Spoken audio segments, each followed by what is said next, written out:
Hey everybody, it's Count MRVHS. Welcome to Medieval Total War, one of my top 1, 2, or 3 Total War games of all time. I think this still holds up wonderfully if you can kind of get over the controls. Certainly the UI and the graphics have evolved to a great extent over the series, but I still love to come back to Medieval Total War. So we're going to be just doing a fun campaign here. We're going to try an expert... Early, we're going to go Glorious Achievements. And I think we're going to go the French. The French are actually one of my favorite factions to play in the early period on Glorious Achievements specifically. So for those of you who are new to the game, there are 3 eras to choose from on the big map of Europe, and then as a bonus campaign there is the British Isles, the Viking invasion. But with the big map of Europe, you also get to choose either Conquest or Glorious Achievements. That's sort of a alternate victory mode whereby you try to capture points by the end of the game. Starting in early means that we have the maximum amount of time to earn points, and it also means we get to experience most of the Glorious Achievements. And for the French, I think the French have the most interesting Glorious Achievements goals, maybe of all the factions. A lot of them work. There are some in some factions that are a little buggy, but the French have some really interesting, very challenging ones. So let's start by taking a look at that. First off, one of the best, the Crac de Chevalier.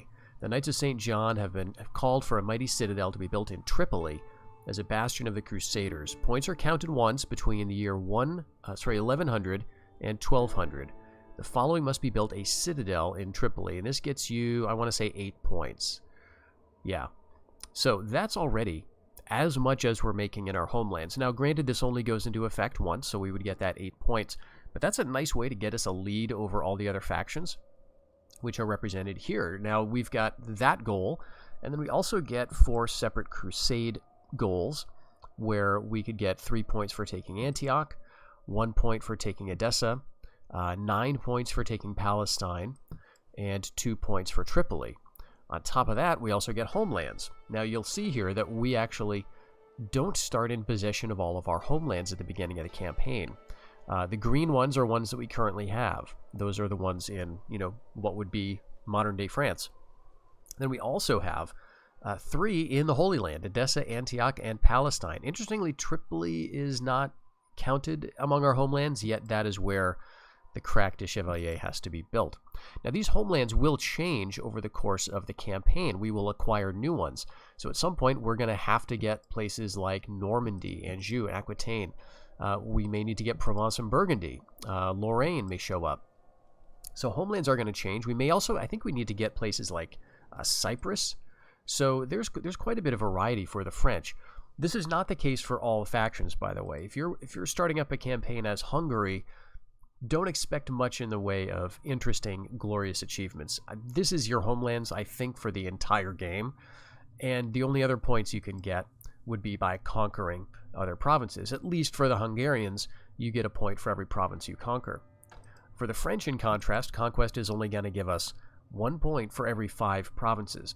So that means that we're going to have to focus on really getting our homelands, getting the Crusades, and getting these other goals.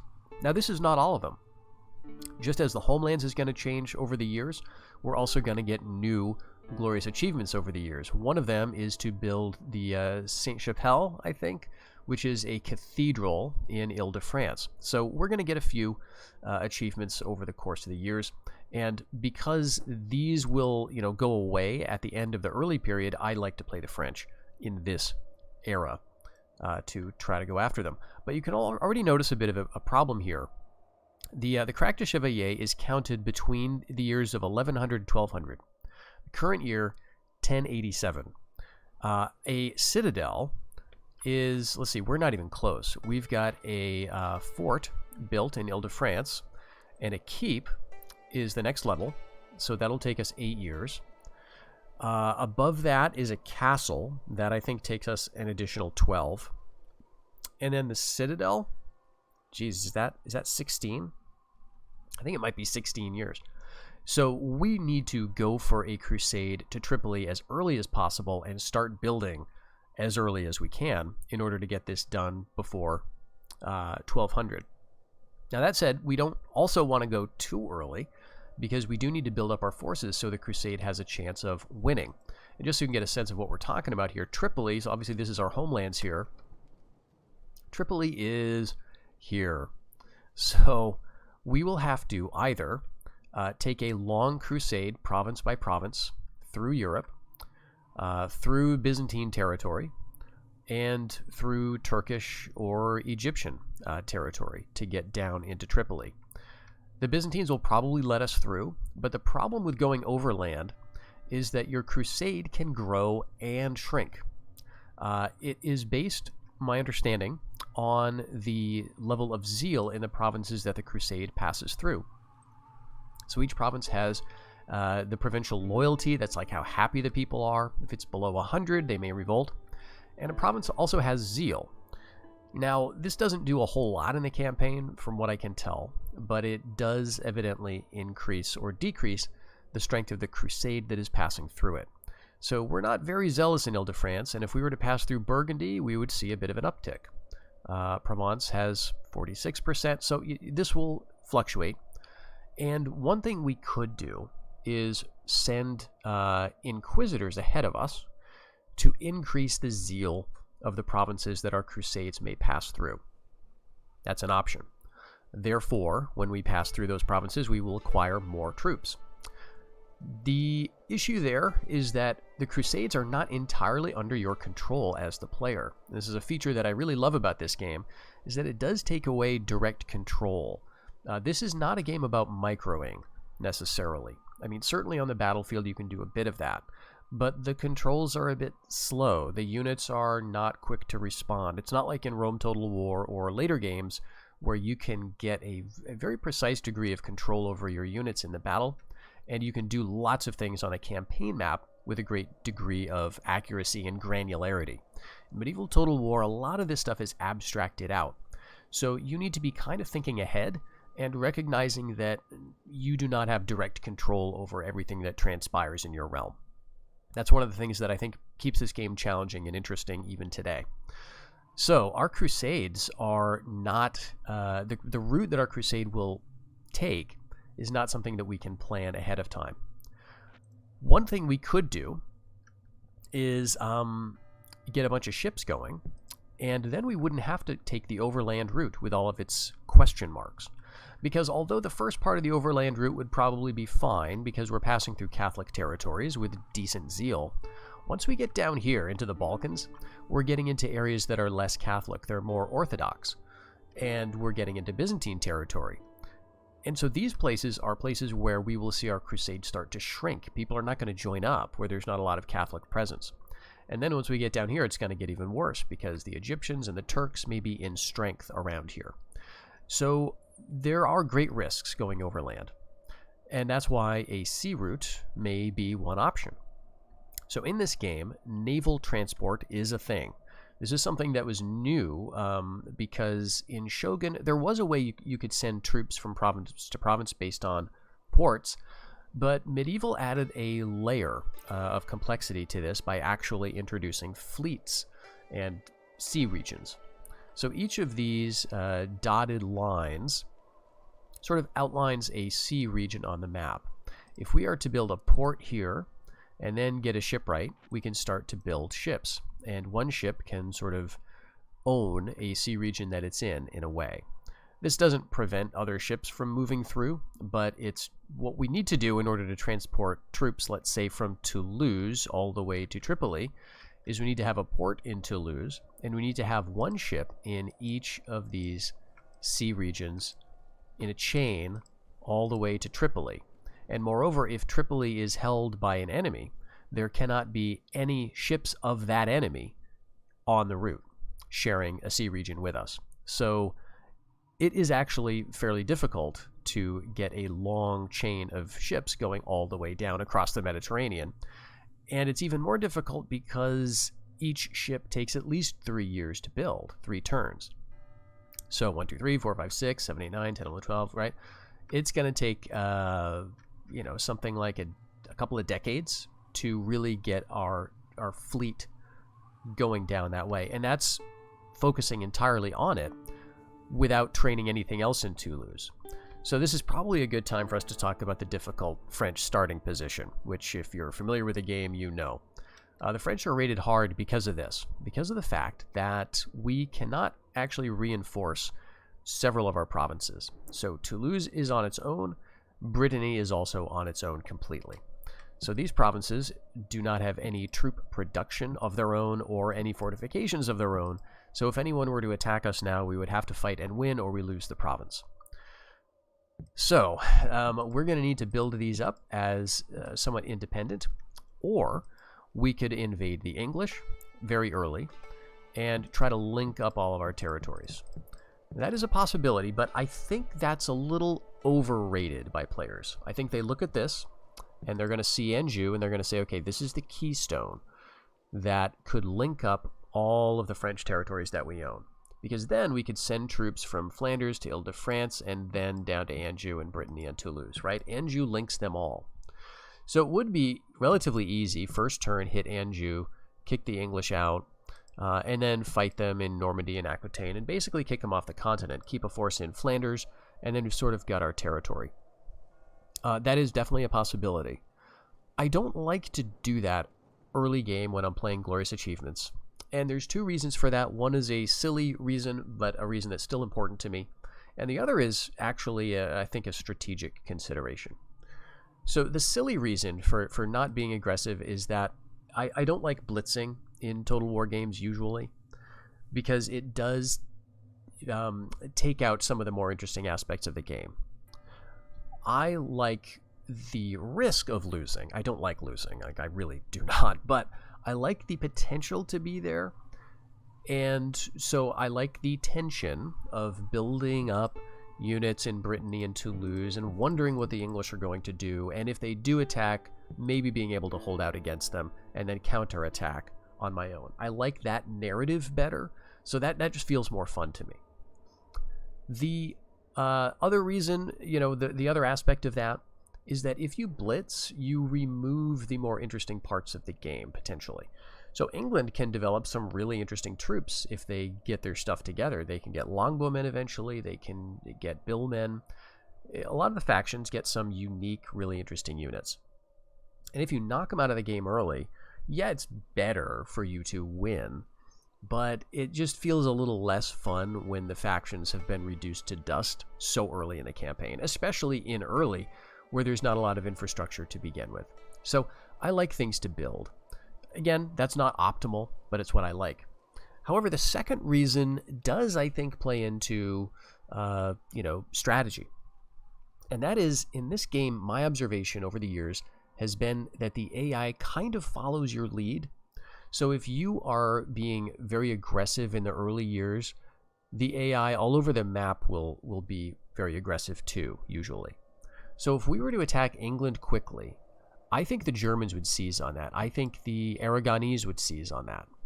Our neighbors are going to notice our aggression, and it could be, I don't know exactly what it is, if it's just the AI is coded to recognize that the player is expanding and that's a threat, or if it's simply that in the process of being aggressive against the English, we're leaving the door open to other factions, right, to take opportunities.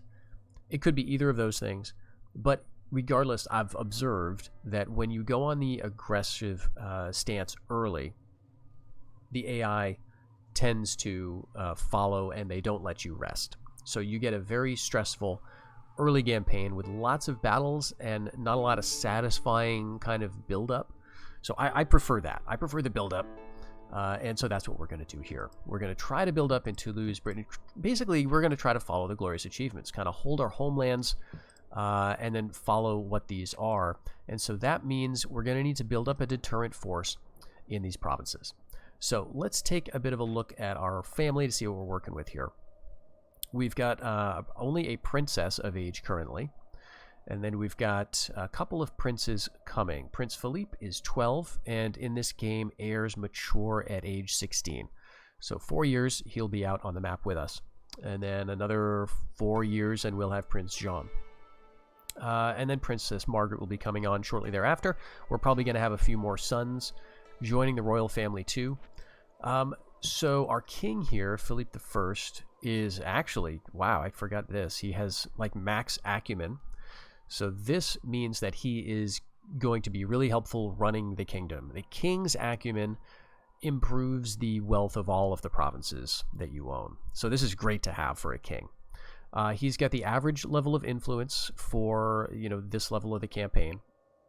And influence is a stat that is important in this game because the loyalty of your generals follows from the influence of your king to an extent. Each crown of influence that we gain is good for like another point or two of loyalty. And if we take a look, for example, here, this guy has 5 shields of loyalty, which is solid, right? That's totally fine. This guy, on the other hand, has only 1. Now, in this case, that's not a problem. He's not going to do any rebelling because he is being led by a stack that has a very loyal general at the head of it. Each unit is its own general in this game, but only the leader of the stack counts for the purposes of determining whether that stack is going to rebel. So you want to manage your stacks, right? Make sure you've got the loyal guys on top, like we do. We seem to have that worked out pretty well, although this guy is not very loyal. 3 is questionable. And down here, okay, this is looking good. And here, that's looking fantastic. Baldwin of Boulogne, a good, fantastic general. 5 stars, 4 acumen. We're going to make him Lord of something. I'd like to give him a command star to make that 5 and even 6, but it kind of makes sense to have him Lord of Brittany, right? I mean, maybe we can say he's the Duke of Ile-de-France because he's just so good. That gives him some extra shields of loyalty. It gives him a nice even 6 stars. So to talk about these other stats, the command obviously is a big one for generals, right? And 6 stars is really hard to get through natural gameplay. So this guy is a general that has been kind of planted there by the game. There are some sort of famous heroes that will emerge over the course of gameplay, and he's one of them. I don't know the history of this guy, but we'll just go with it. And the way command works is every star of command improves something, but it's really every 2 stars of command that is going to improve the overall fighting ability of the men under him. I think it's every 2 stars improves like the valor once, and that improves things like attack, defense, and morale. Every 1 command star improves, I think it's the radius of the morale boost that the general gives his men. Something like that. It's a little arcane, but basically you kind of want to go for even command stars. So that's nice. The other stats, we already talked about acumen. So him having 4 acumen means that he's improving the income of the province of which he is a governor. So Ile-de-France is now making more money because of his 4 quills. That's good. That's about as good as you can hope for. Sometimes you'll get an astoundingly astute governor who you want to put in charge of your wealthiest province. Piety is probably the least important in some ways, at least in my observation. This can play a role later in the game when there are inquisitors from other factions running around and trying to burn low piety generals at the stake. So piety is a defense against that for the Catholic factions. Otherwise, I think piety may interact with the zeal and the religion of a province to determine how loyal the province is to you. So, Ile-de-France is 100% Catholic. It's 43% zeal. It's 151% loyal to me. So all that stuff is fine. Really, the thing that is more important for a governor, other than acumen, is dread. The more skulls of dread you have, the more happy the populace will be. You're just, repressing them, essentially. So you want a high dread governor of an unruly province to keep them in line. And piety seems to have some small effect, I guess, but it's really hard to measure. Okay, so those are the basics there. And overall, we can also do some tweaks to our taxes. So I think I will want to do that. Since we're not moving any of these troops around just yet, we want to squeeze all the money we can out of them without going under 100% loyalty. Yeah. All right. And Toulouse can just go up to high. Okay. With all of that done, we're making in profits over 1,100, which is decent for early game. So let's see. We could maybe add some more. Yeah, we could actually improve Ile-de-France, because I think this is our richest province. 481 income there. 451 from Flanders, so that's actually... That's going to overtake it eventually. Let's see if we get any likely loyal and helpful potential governors. Not really. I mean, this guy's good. Yeah, I could make him governor of Toulouse, I guess. The other thing I like to do, though, for roleplay reasons is to kind of wait until I have units that are, you know, a little more elite than just a random unit of archers or peasants or something. That's where you tend to get the 4 quill acumen governors, but I like to wait for, you know, knights or something that I can give those titles to. So let's hold out. Maybe we'll find someone better or train someone better. And we'll just consolidate this stack so we can see what we're dealing with. All right. Yeah, I think I want to save this in my back pocket for someone who may be disloyal. So princesses, the other thing about this unit is they have a timer. She's got about 20 years or so of being on the map before she's going to retire to a nunnery at around the age of 35. In that time that she's on the map, she can do things like just move from province to province and scout it out, see what's in there.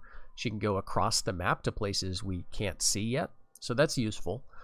She can also get alliances, and we may want to secure an alliance with her early if we can. I think the Emperor of the Holy Roman Empire is somewhere off over here.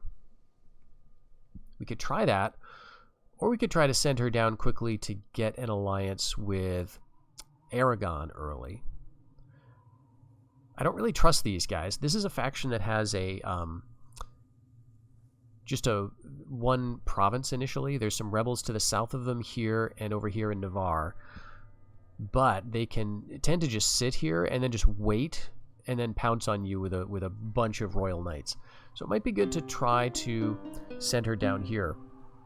Now, normally, well, there's one of two options. When you send a princess to another faction, she can propose an alliance either by simply acting like an emissary or a bishop or any other unit, just saying, hey, can we ally? And if there are no sons, then that's not a marriage alliance. That is just she's getting an alliance. If there are no sons who come of age in between now and then, and they agree, then we've just got an alliance, and we still get to keep our princess. She can still move around the map. She gets a star for doing that too, so that makes her a little less likely to be assassinated. So I think I'll go with that. If, on the other hand, there was a son who matured, an unmarried man of the royal family, then she would be, offering a marriage alliance. That would be a little different in that she would then join their family, and that family would potentially gain a claim on our lands in inheritance if our line was wiped out. Now, I've never seen that happen where the AI inherits land from us, because usually when you get wiped out, you just get completely wiped out. So you wouldn't, you don't play past that point, right? Because you no longer exist as a faction. But we're not going to worry about that too much. Otherwise, maybe I'll just send my emissary around.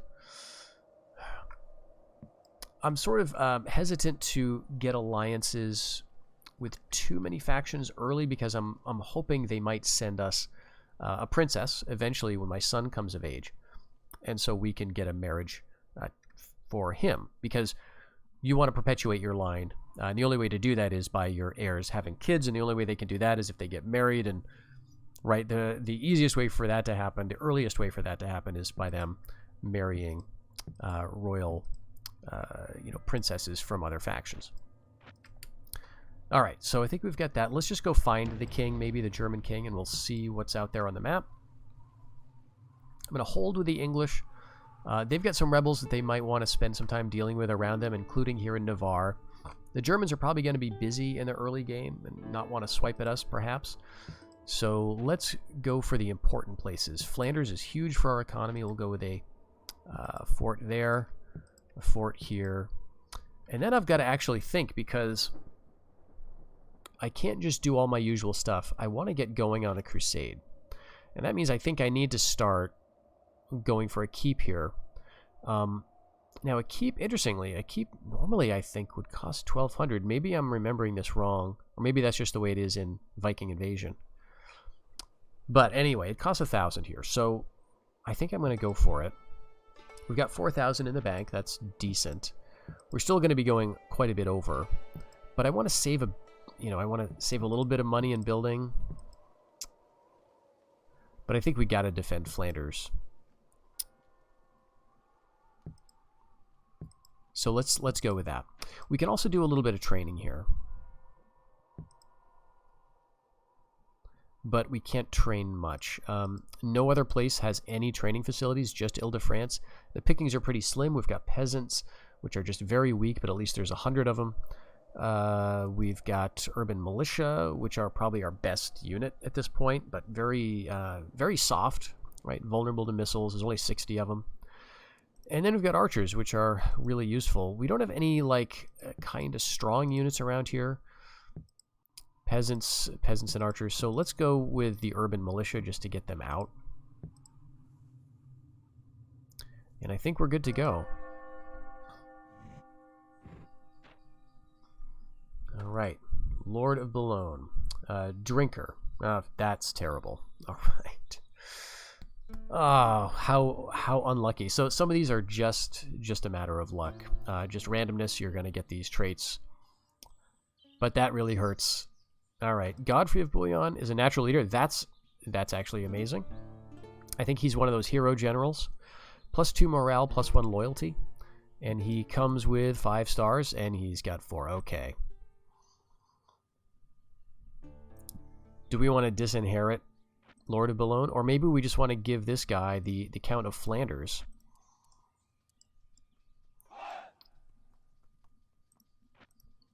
I think we'll do that for now, just for the money. So that's making 451 right now.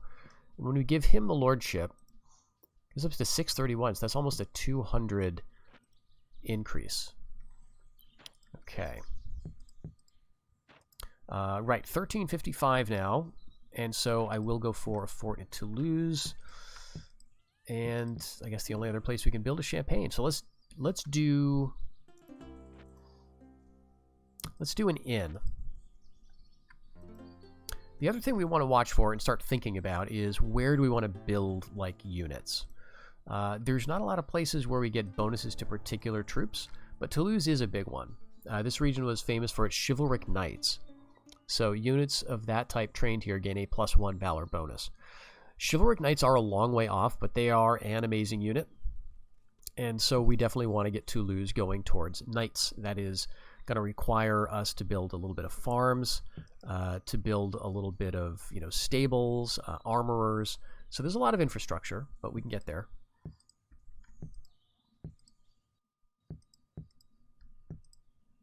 Okay. Let's see where these guys are going. All right, he's going to the Danes looking for an alliance. All right, nothing. They're not looking for anything. They're just kind of looking around. All right, I would like to keep my princess on the board. So we will just keep an eye if this guy looks like he's got sons, and we'll be able to tell that because there'll be a little crown showing up right about here to show that he's got heirs in that stack. If he's got sons, then we will swap to the emissary and cancel our princess. Let's go for another one of these.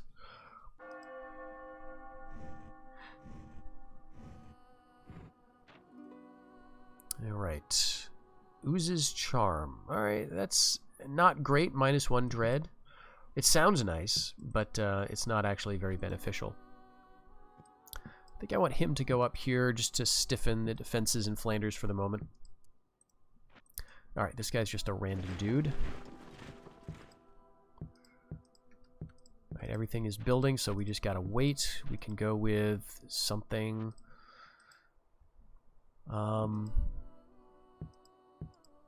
Yeah, I think we want to kind of go hog on urban militia for a little while.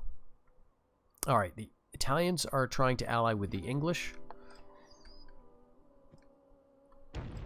See, I think the king of the Germans might be in Bavaria, the emperor. And we've got these other princesses and agents moving around. I'm not sure what they're up to.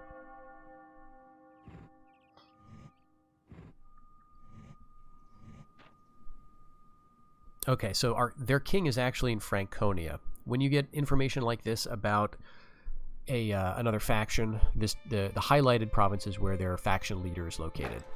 All right. True Cross found. So we've got a fragment of the True Cross in the Paris Cathedral, and Catholic zeal has been increased across the whole of France. So, okay, they rejected our alliance. Let's check that zeal. We got another son coming of age, and pride is not great for a governor, but he wasn't. So it's kind of nice for just a regular fighter. So let's check the zeal here. Yeah, 63. So that went up by about 20. I think it was at 43 or so. Zeal is 65 here. 73, 68. So I think that event is not only our provinces. 51, though. That's a little low. 43, 50. Okay, so yeah, northern France, I think it's just like Ile-de-France. Maybe Flanders is counted, but Champagne for sure, Lorraine, and Burgundy. Like this cluster. Interesting. All right, we can now see what some of these agents are up to. All right, she's trying to get with the Spanish, and she's trying to get with the Aragonese. All right. Well, let's just try again. Sometimes you get luck. We'll keep her in there anyway.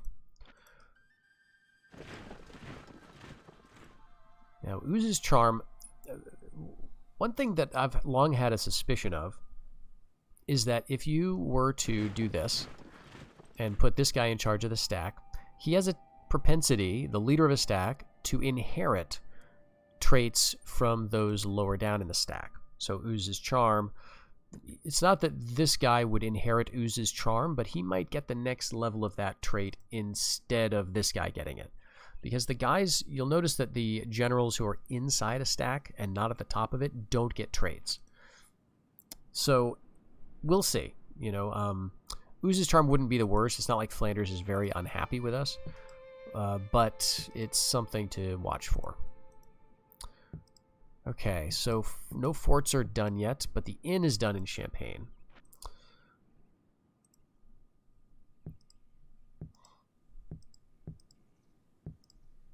All right, and yeah, 1349. So I guess we can go with... Let's just go with another urban militia. And here, I guess we could go with a watchtower. That's an easy build. It'll let us see what's going on in Lorraine at least and increase the happiness. And then we'll go with a fort there eventually. Okay, so yes, this is our emissary in Bavaria. We can see that they've built just some farming upgrades, and they've got a prince, Prince Conrad. All this is fairly typical. He's 16. He's pretty loyal. They've got a governor in Brandenburg. All right, let's go up to Franconia and see what their king looks like. And yeah, we should be saving up a decent amount of cash here.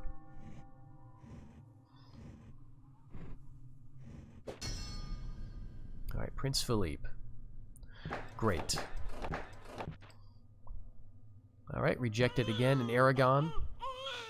And we've got another daughter. All right, we've got some good traits on our heir apparent. Materialist gives him +1 acumen. And Natural Leader gives him +2 morale and +1 loyalty. That's fantastic. Lord of Bouillon has secret adultery. That's okay. If that gets uncovered, it can decrease his piety, but that's very rarely a problem. You know, maybe late game. Let's see. Okay, what are you guys doing? All right, Germans and English trying to ally. I think we need to try for an alliance. Quick with the Germans. Let's see. What else can we build? All right, we can actually train stuff now, and I think I am going to recruit both of these units. It costs us 200. It's going to hurt us a little bit, you know, financially. And mercenaries tend to be a little disloyal. Oh, speaking of disloyal, this is a problem.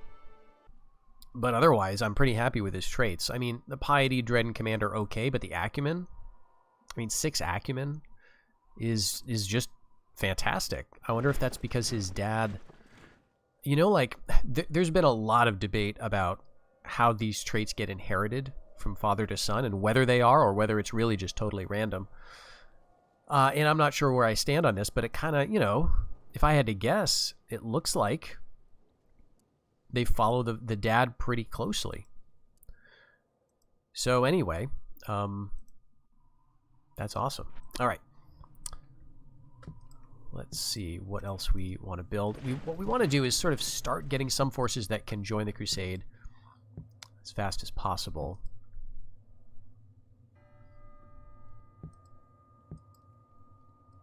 All right, so Toulouse is still building. Why is that? I think, oh, that's right. We waited a turn. Okay, going to Aragon. Going for an alliance. Let's check the other alliances, because Aragon is refusing alliances from people. From what I can tell. The Italians, I thought, were headed towards them. Aragon is allied with the Byzantines.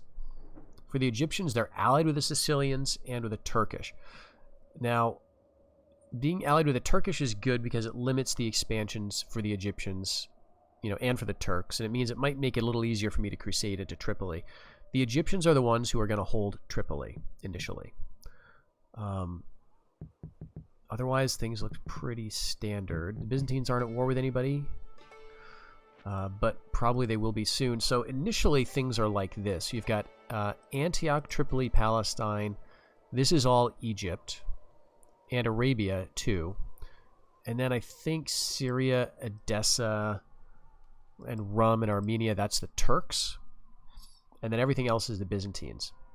So this is like the meeting point of three different factions. You've got Egyptians, Turks, and Byzantines all right around here. And Antioch is very valuable. So it, you know, if there's a war, we're not quite sure how this is all going to play out. But it might make it easier or harder for us to get down to Tripoli over land, which is probably what we're going to have to do. All right, so for building 1,100. And we've got 4 years still. Okay, so we made... Let's go for a 4th urban militia, and then we'll start going for some archers.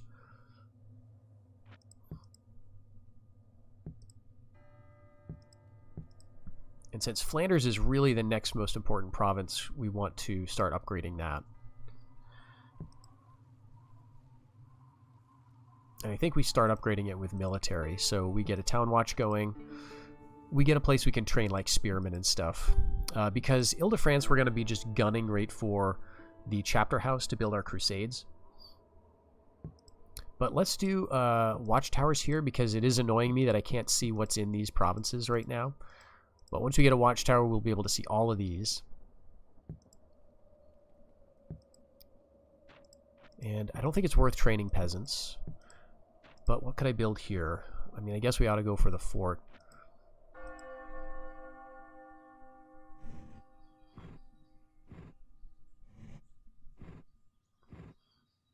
I wonder if it's worth going for a marriage alliance with Aragon. Alright, they don't want an alliance with me. The Germans don't, so that's unsettling.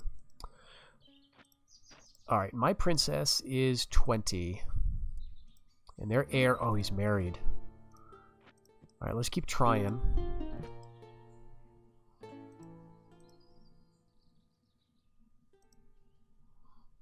I just want to keep checking about what these guys are doing.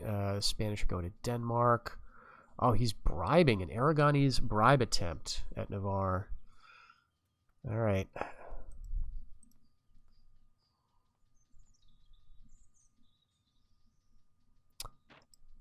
Did the Germans ally with the English? No, not yet. I think they failed that.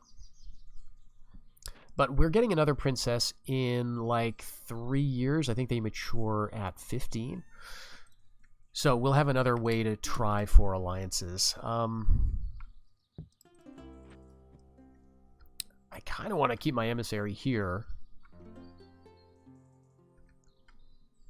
so I can keep tabs on the German emperor. All right. Ooh, Arab infantry. That's 90. But I think we can afford it. And it's you know, it seems kind of cool to take this on Crusade. Very good attack, good morale. We don't have a lot of units that are like this with good attack and morale. Our urban militia don't, right? They're good against armored stuff, but they're not really strong in that regard. All right, so I think now we want to switch over to archers. Or let's just queue up. Yeah, let's go for 4 of them. All right, and that's going to just, you know, our income is going to start to drop. There's not a point in getting spearmen, really, because we're going to get some free spearmen when we send the Crusade out. But let's see what this looks like now. Okay, so in Normandy, they've got trade, or they've got a port, and they got a watchtower. They've got just peasants and archers, and cav, and they do tend to train a lot of cav in Aquitaine, yeah.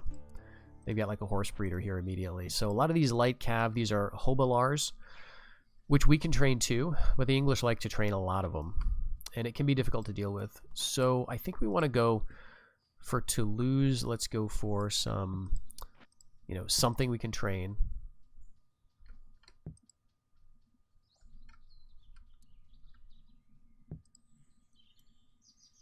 Yep, we're trying that again. Let's just try this again. We'll just bug them. So 200, 400. We are saving, you know, a little bit of money here.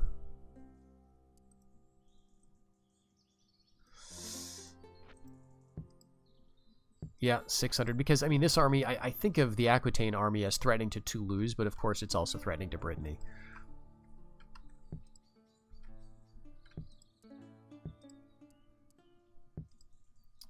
Okay. Yep, everything else is fine. All our agents are out.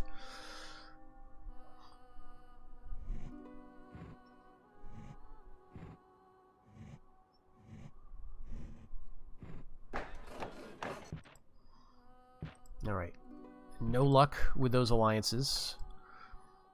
Our general here has a chinless wonder trait. This is, again, just a random thing they can acquire over the course of their life, which is weird, but it's just bad, and it's going to get worse. And adultery. Okay, so yeah, -2 piety. His adulterous affair has been uncovered. All right, let's see if we get anything new. Nothing I want to pay for, really. Armored spearmen are not exactly what you want in the desert.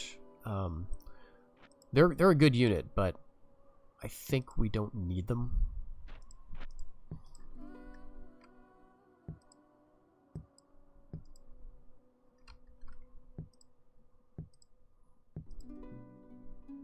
All right, still no new heirs.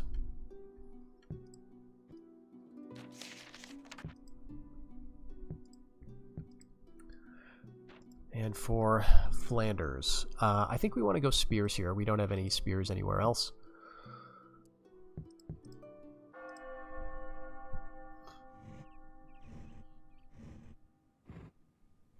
All right, it looks like the Aragonese are taking Navarre.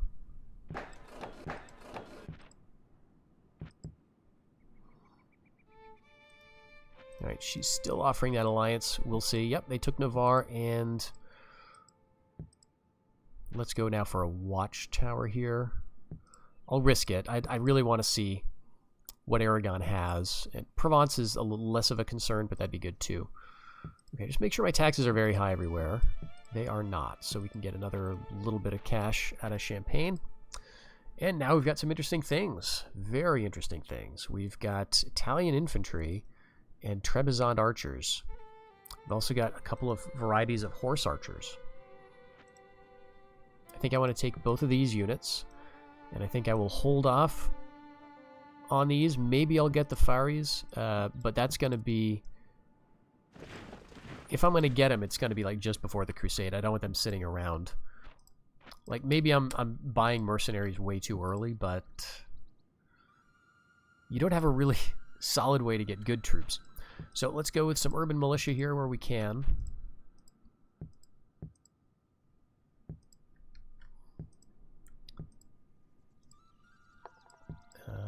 And, right. So Champagne is building, Ile-de-France is building. For Brittany, now what? Don't have a lot of money. Let's go, maybe we can go for some cash here. So this is going to get 244. The current farm income is 206. That's actually not a great return.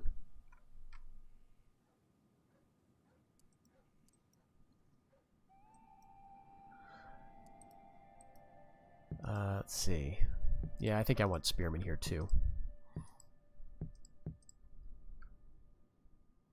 All right, and how long do we have to wait? All right, 1 more year for a prince, 1 more year for a princess as well.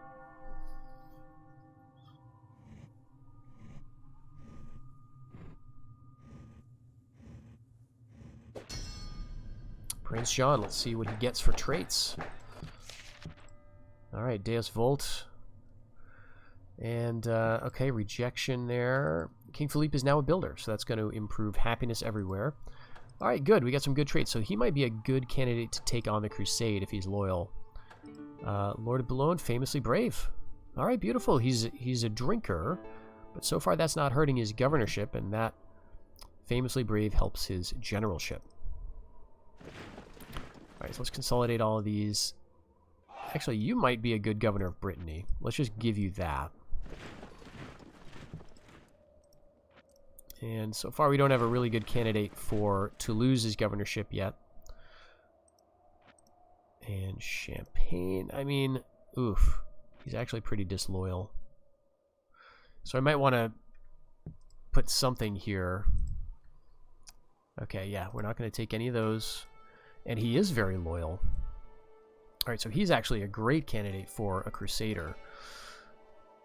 So +5 health is really good. I just saw somewhere on I think TotalWarCenter.net or TWCenter.net that someone was posting information they had about the game that they had discovered through getting into the hard-coded elements, I guess. And apparently health doesn't only impact battle. Like, I had assumed this is only for battle. Right? Because the trait says making him less likely to die in battle. +5 health, the way I assume it works is it gives him 5 extra hit points. So in this game, there are many factors to determine whether one unit hits another in combat, like their attack stat versus the defender's stat.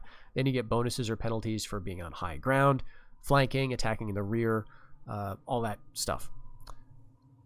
If you get a higher result than the defender, your attacker, the attacker gets a hit and the defender dies. Unless the defender has extra HP. Now, like royal bodyguards and things have extra HP, I believe, extra health. And you can get extra health through traits too. So I think this means that he's got to get hit 5 times. I could be wrong about how that works, but that's my understanding. So he's tougher to kill in combat. The other thing health does, according to this post that I saw, is it makes him less likely to die, period. So this is entered into the calculation for determining how long a character lives. So maybe that's the case, maybe not. But let's just stack these guys up. There's our nice mercenary group, and we're already getting too large. So let's now start to divide these guys into a stack for the guys who are going to go on Crusade and the guys who are going to stay behind. I think I want to take 4 archers for sure. I want to take 4 urban militia for sure. I almost may as well take the ballista. It's not really good for anything else. Okay, and we'll start training up some spearmen, I guess.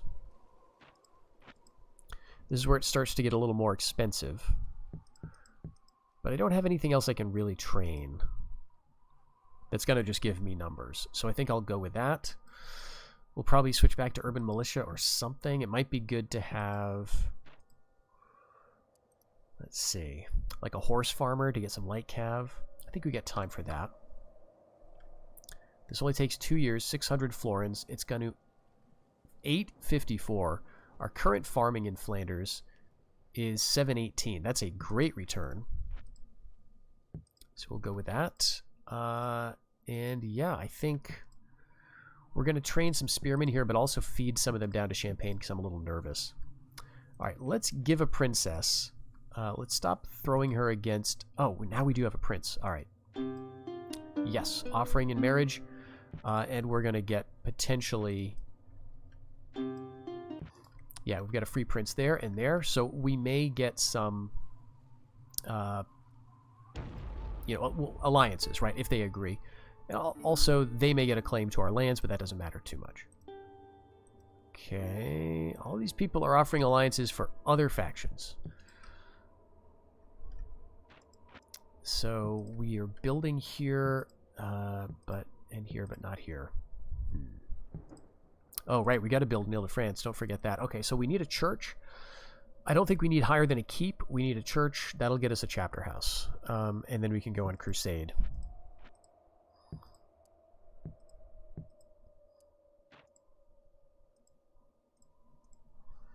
So the question always with Champagne is, do we go for the Town Watch so we can train stuff? I think it decreases the likelihood of... mercenaries showing up, so I think I'm going to hold off. It's, it feels a little risky, but I think I'm going to. Because I want to, it's not that I want to build up against the Germans, but I don't want them to think I'm too easy of a target. But what we'll do is we'll filter down some spearmen to Champagne as a defense. Keep training archers here, maybe send some over that way. Okay, so let's just build something in Toulouse. And salt mine, just for some easy cash, let's go with like another 2 urban militia down here.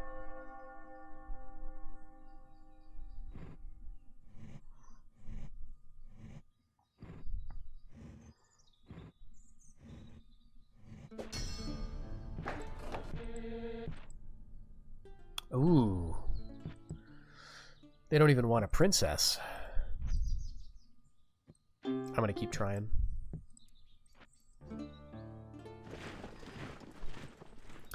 Alright, but we're at a point where we might want to give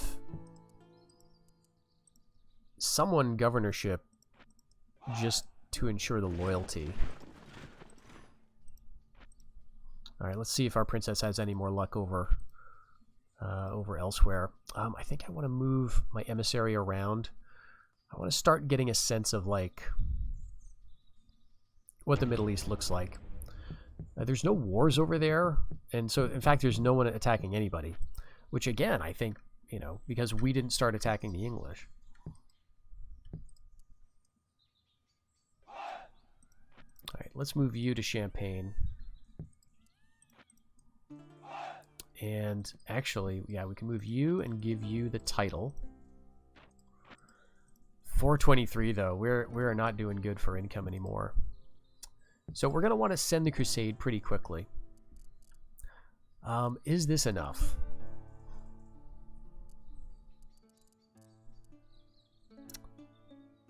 I think we want some spearmen, like a couple.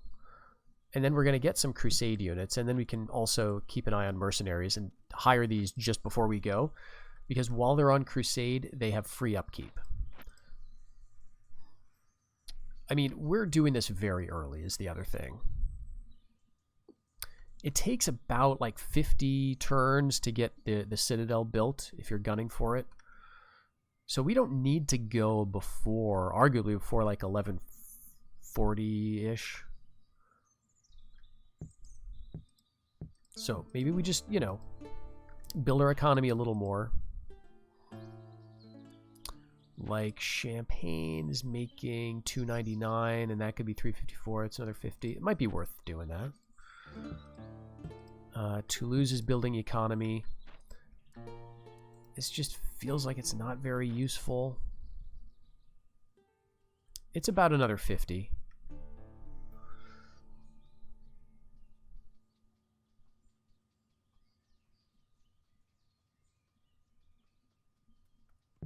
Let's go for bows, though, just to have some variety. And, yep, that's fine. That's fine, and that's fine. All right, the English going for Wales. That's another good sign. All right. Yeah, no one even wants my princesses. Oh, man.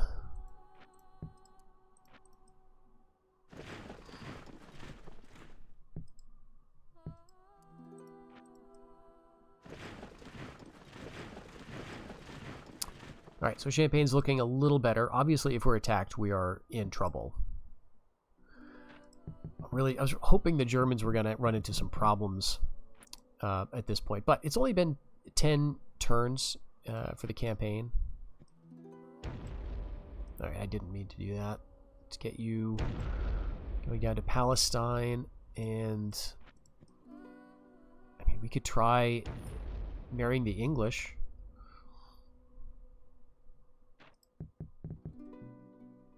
They're not allied with the Germans or with the Aragonese, though. I mean, that might be a good sign that we could potentially ally with them.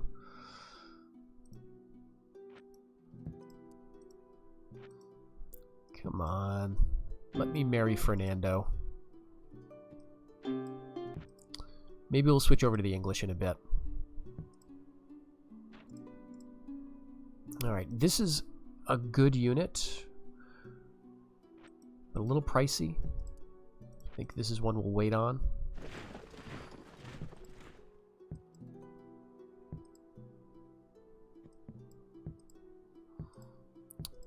Okay, right, we got our salt mine. Let's go for spears now. They're moving their units around, right? So all the horsemen are now up in Anjou, which makes sense. I mean, they're going to want Flanders because the English need to link up their realm too. There is a sort of a crossing here, such that you don't need ships to cross the English Channel. It's assumed that it's close enough you could get a fleet together. So we're in the way, right, of their territory.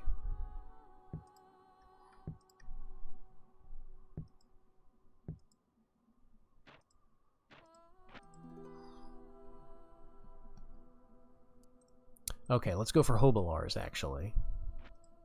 That's our light cav.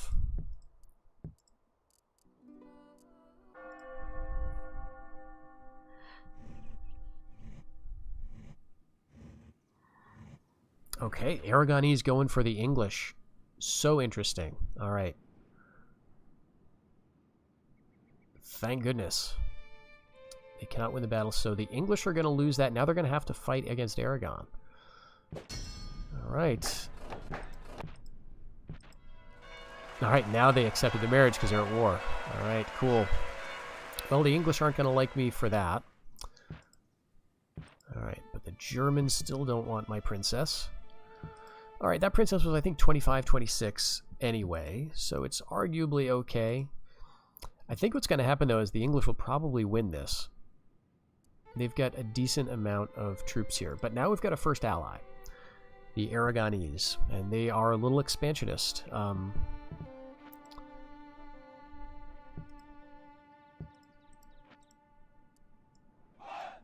Right, let's get you down here. Ooh. Turkoman foot soldiers. This is just, it's just cool to see. Khwarezmian cavalry. It's weird that we're hiring them in Ile-de-France, but, or Champagne, even. Let's go with it. That's pretty rare. It's not that it's like the best unit, but it's interesting. It's another archer. I mean, what are they? What are they good at? Armed boats, very weak attack, but they are armored. This is one of the cooler unit cards too, in my opinion. So yeah, I think they can help in archer duels, right? All right, so you're coming down here to help. Let's do one urban militia.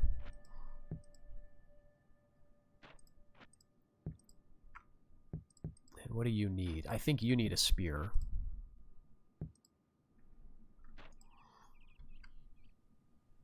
I'm still not sure what I want to do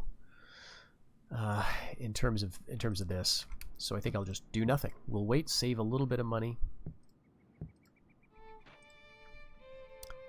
and yeah, same thing with Champagne. Probably get enough urban militia here for now, but yeah, looking at Aragon's forces right here, it's pretty light, and I think all these cav are going to come down, and the English are going to be in a better position.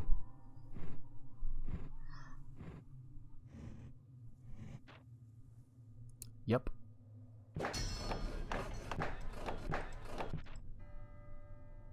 All right. Princess Teresa wants... It's weird, but because we're already allied. So this is fascinating to me. I wish I had checked. Because we just got that marriage alliance, like, last turn, and she must have been on her way before then. So that's probably what this is. I'll take it anyway, because we could use a princess for our prince. And, yeah. Now he can start having kids. And when his father dies, Prince Philippe will be in a good position to take over. So he's only 24. That's looking good. You come right down. Actually, like, I'm wondering, I kind of like to save these titles for when you have a disloyal but important general. Like someone who is, like, on the Crusade, for example. Not this guy, because he can't get titles. He's our prince. But if there's someone else, like a crusading captain, it might be nice to give them that title. Oh my gosh, I want a lot of this stuff. Feudal sergeants are very helpful. Muwahid foot soldiers are just cool. But let's maybe hold out for them, on them. We will consider it later. Now we can build bishops, and I want to actually get a few going here. And we get a discount on this, I'm noticing. So the French get, I think typically they cost 100. So just about every faction gets some kind of discount on certain units, kind of like it was in Shogun, but just more of that. And it's not very well advertised in the game, so you just have to kind of look for it. But we get a bonus to Catholic bishops. So let's train a couple of these, and let's now go for the chapter house. So that's going to get us Crusade. So 4 years, and then we can build a Crusade. That takes another 4. So in 8 turns... In 1107, we can start our crusade to Tripoli if we want to. And down here we can see Palestine is basically full of peasants and this weird unit of Nubian spearmen that's only 60 men strong. Normally they're 100. So typical Egyptian low-tier stuff. Still no wars anywhere except... Oh, actually, Turks and the Byzantines. So that's why I want my bishops to get out there so we can start getting visibility. Let's try her. See if we can marry to the Germans, because I really don't like this.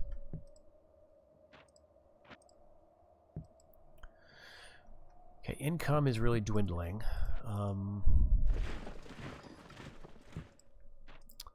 think I do want a spearman unit, because again, the English are just so strong here.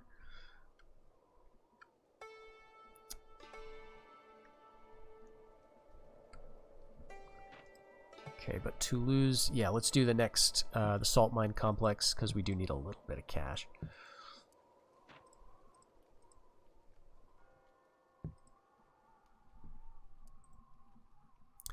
Right, we could start working towards the higher tier stuff, but that's going to require a keep. As well as, like, just other buildings. So maybe it makes sense to go with a Boyer. We're going to need it anyway to get some of the higher level stuff. So Brittany, we've already got... I think I'm going to stick here. Notice how the English are happy to leave Anjou completely empty.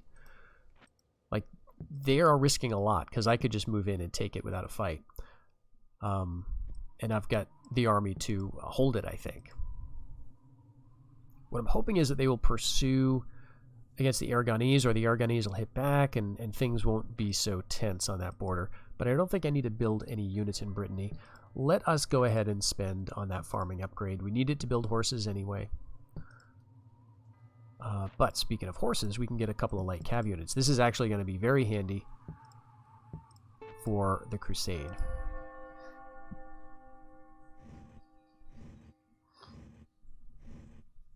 All right, interesting. They move back to Anjou. Utterly fearless. Dang, all right. That's great. Often drunk is bad, but he's making up for it a little bit with that other trait. Okay, Hobilars. So these guys are going to go on the Crusade. and we've got a bishop. So let's go down to like here. All right, and Tripoli is where the sun is hanging out, and a bunch of peasants. Yeah, it's not too much.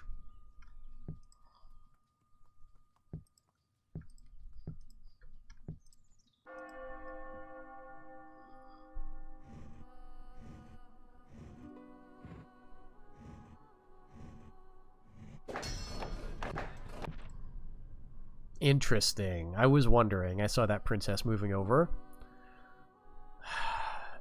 I mean, I kind of, yeah. I think we kind of want to do this. I mean, it's going to ruin my alliance with the Aragonese, but the fact that the English are being so willing to make over with the princess, I think I'm going to go for it. Not that Prince John really needs to be married, but I'm more threatened by the English in a way than I am by the Aragonese. Like, if the Aragonese take Toulouse, they do, and then the war's over. Right? We can get it back later. Because the Aragonese can't threaten me anywhere else. Brave beyond belief. Awesome. All right. So we are now having to look over to Aragon to see if there's any trouble coming. They are still at war with the English, so they might not be likely to start up a fight with me, but let's check this glorious achievements. Because we did not get all of our homelands, we did not get any messages. Like, we didn't actually accomplish anything. So we're not doing too great. That's fine. We, as the French, start off slow in that regard, because there's no way we can get those homelands before 1100. It's literally impossible.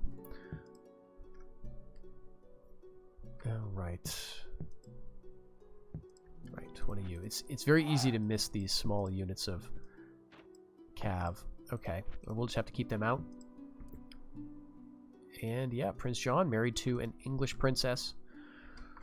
And let's get another bishop down. I'm kind of curious about the route we're going to take. Yeah, this is pretty well built up. But you'll notice the bulk of their forces are peasants.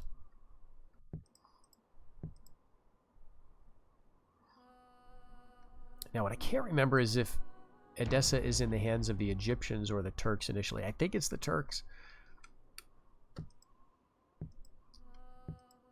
Okay, let's... I don't think I need more units right now.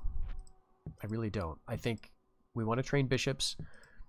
We don't want to run out of money. We wait until the Crusade is available, and then we hire these mercenaries. That's right. And then we get our other couple units of cav. And I think that's good to go, and then everything else is built for, like, homeland defense, which we can kind of slow down on, assuming we can get the Germans.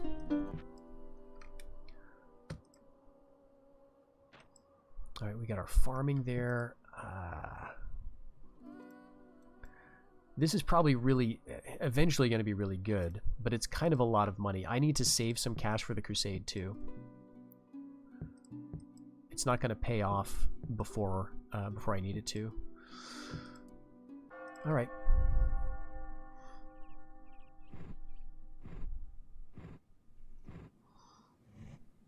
Aragon trying again in Aquitaine. That could be bad. Again, I think the English will just be able to hit it again. All right, Spanish are in Valencia. That's really good to know. The Aragonese have these two provinces and nothing else, except, Aquitaine now. So, the Aragonese. The Aragonese then are kind of up against it, because if the English do come down, they are going to be wiped out, basically. And the Spanish are potentially very strong. All right, got another daughter. Adultery, Prince John, that's fine. Let's just check everything else. We've got another son in 3 years, so that's, before the Crusade leaves. Let's put you just in Tripoli to keep you there. Yeah, Lesser Armenia has fallen to the Turks. Edessa is Turkish. So that means we are almost certain to be fighting through Turkish territory unless something drastically changes. That's part of what makes crusading tough, because you don't have just the one army to fight. Because if it was just the Egyptians, it'd be like, okay, hold out against a horde of peasants, camels, the occasional Ghulam bodyguards. But with the Turks, it's a very different army. Oh, yeah. Fortunately, these guys are decently loyal.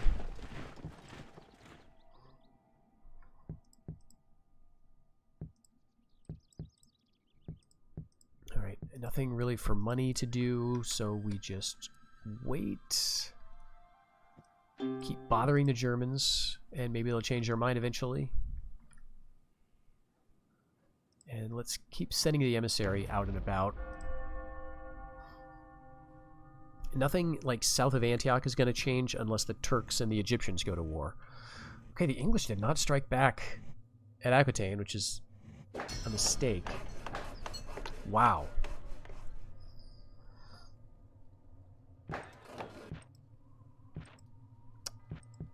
Alright, famine, that's the last thing I need. Now we're in negative income. So we've now got to send the Crusade.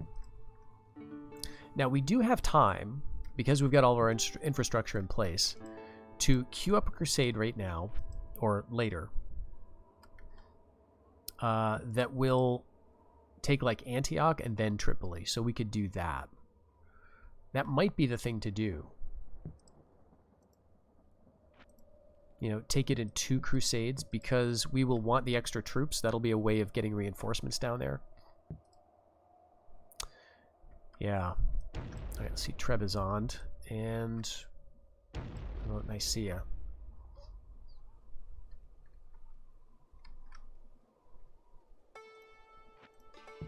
Alright, so they've got lots of archers and a few other little things. We could try to help the English here. Alright, it's not who I want in charge. There we go. Let's get you down to Palestine. We could, because we're allied, like we could move in, and the English would be likely to move in at the same time, and our king would get a little bit of influence for assisting our ally. But that would put us at war with the Aragonese.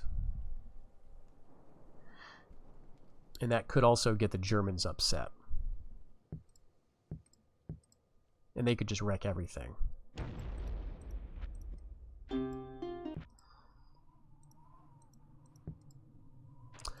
Let's go for a watchtower here.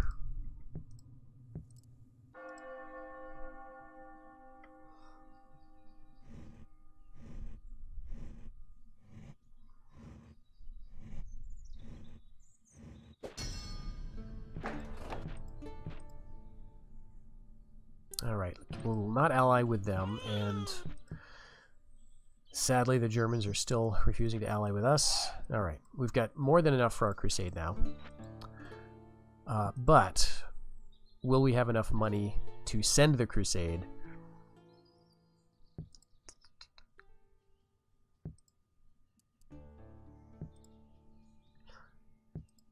Like I'm almost feeling good about doing this, about taking, like we could do both of this. We could hit Aquitaine from Brittany, and assuming the English join us, which I think they would,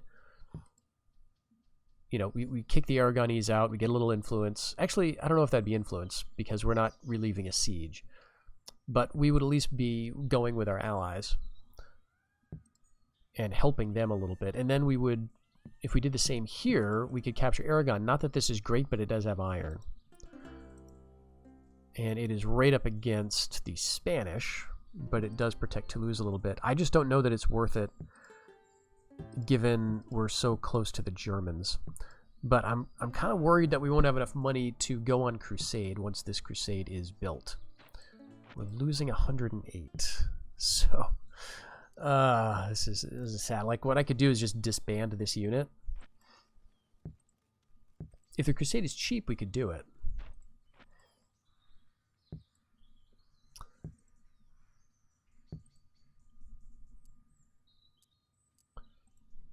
Like, that's 60, that's 90, that's maybe that's the unit to ditch. Let's just see. Usually the Pope will charge 1,000 for a crusade. Okay, good. So, the Italians give us a little bit of breathing room by attacking the Germans. Okay, and now we border the Italians. But I think they won't attack us just yet.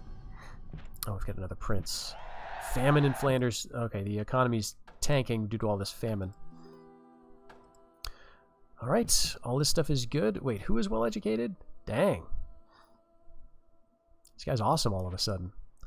And you, I think I want you to stay. Irritable is nice. What is that? Dread? Yeah, he's actually looking great. So I think I'll keep him around. I don't know, maybe in Champagne.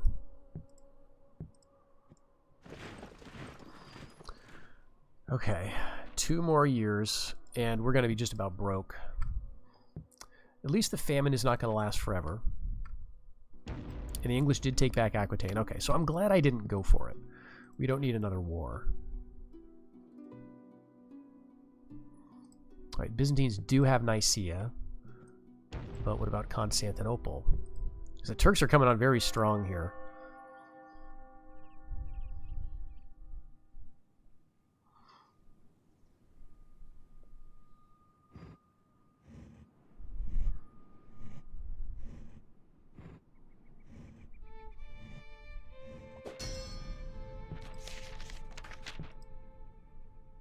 Okay. I don't think I need a Spanish alliance. Prince John, highly educated and a zealot. I mean, these are all good things, I think. Plus 20% zeal is pretty minor, but that'll help the province he's governing eventually. And highly educated is nice, just very nice. Very nice all around. All right. I don't think our crusade is ready. Okay, Constantinople is looking strong. So we'll keep the emissary there.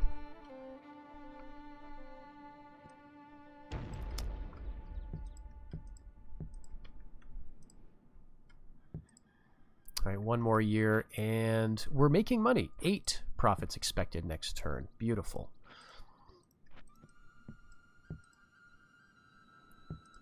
Okay, let's just hope the Pope is not charging.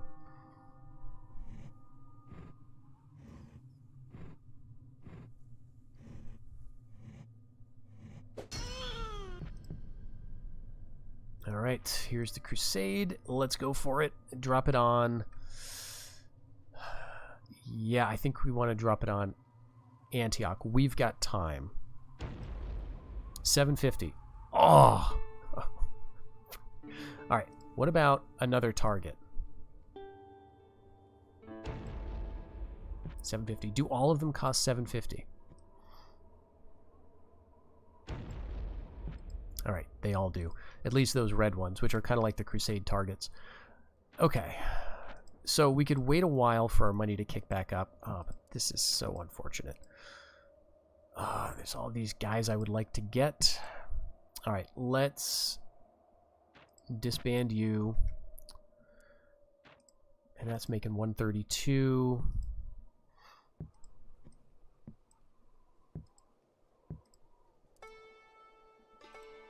And yeah, let's disband you.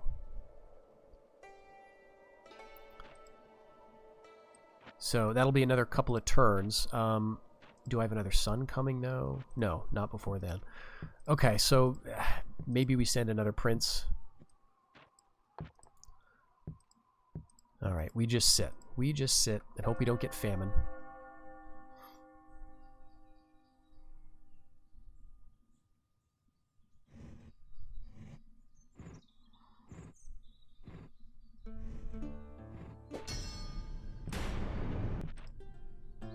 Oh, interesting.